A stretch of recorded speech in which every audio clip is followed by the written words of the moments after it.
आज भोपाल हाट में craft roots हस्तशिल्प प्रदर्शनी का भव्य शुभारंभ हुआ, जिसमें उत्तर प्रदेश की राज्यपाल आनंदीबेन पटेल की गरिमामयी उपस्थिति ने कार्यक्रम की शोभा बढ़ाई। ये महत्वपूर्ण आयोजन वोकल फॉर लोकल अभियान को सशक्त बनाने की दिशा में एक महत्वपूर्ण कदम है, जो हमारी समृद्ध पारंपरिक शिल्पकला, लोक कला और अमूल्य सांस्कृतिक विरासत के संरक्षण का एक सशक्त माध्यम बन रहा है। यह प्रदर्शनी आत्मनिर्भर मध्य प्रदेश के निर्माण के लिए सरकार के अटूट संकल्प का प्रमाण है। सरकार स्थानीय उत्पादों को उचित पहचान दिलाने और उन कुशल कारीगरों को एक मजबूत मंच प्रदान करने के लिए पूरी तरह प्रतिबद्ध है, जो अपनी कलाकृतियों में अपना दिल और आत्मा उड़ेल देते हैं। क्राफ्ट रूट्स प्रदर्शनी में आने वाले आगंतुक भारत की विविध कलात्मक परंपराओं के माध्यम से एक मनोरम यात्रा पर निकलेंगे। जटिल वस्त्रों और उत्तम मिट्टी के बर्तनों से लेकर नाजुक धातु के काम और जीवंत चित्रों तक प्रदर्शित प्रत्येक हस्तशिल्प क्षेत्रीय पहचान और पैतृक शिल्प कौशल की एक अनूठी कहानी कहता है। ये प्रदर्शनी न केवल इन कृतियों में निहित सुंदरता और कौशल को प्रदर्शित करती है, बल्कि इन स्वदेशी कलाओं की आर्थिक क्षमता को भी उजागर करती है। कारीगरों को उपभोक्ताओं से सीधे जुड़ने के लिए एक मंच प्रदान करने, क्राफ्ट रूट का लक्ष्य स्थायी आजीविका को बढ़ावा देना और आने वाली पीढ़ियों के लिए इन पोषित कला रूपों की निरंतरता सुनिश्चित करना है।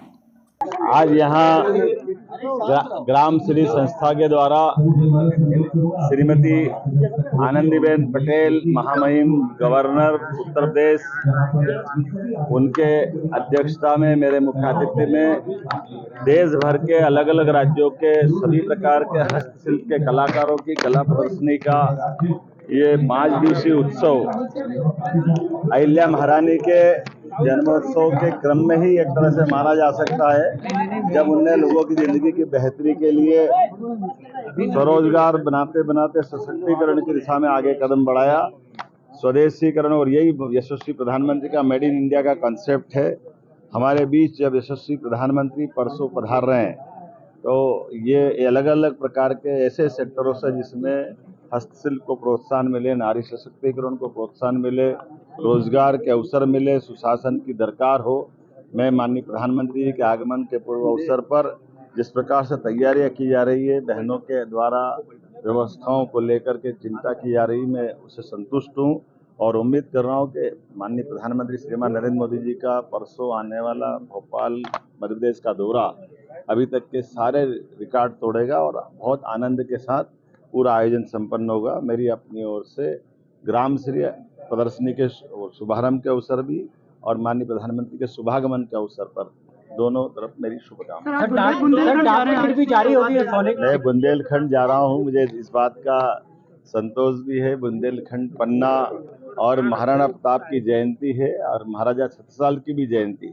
मैं दोनों महापुरुष को स्मरण कर रहा हूँ। महाराणा प्रताप जिनने स्वदेशी के लिए देशभक्ति की उत्कृष्ट मिसाल और उनका अपना चेतक का प्रिय सवारी वाला घोड़ा और महाराणा प्रताप का जीवन, स्वाधीनता के लिए उन्होंने चाहे घास की रोटी पसंद की, लेकिन अकबर और उनके तमाम मुगल सत्ता के सामने कभी सिर नहीं झुकाया और देश का स्वाभिमान जागृत करने का काम महाराणा प्रताप ने किया है। उसी के समान महाराजा छत्रसाल ने बुंदेलखंड में अलग जगह करके अपनी स्वाधीनता की ललक दिखाई और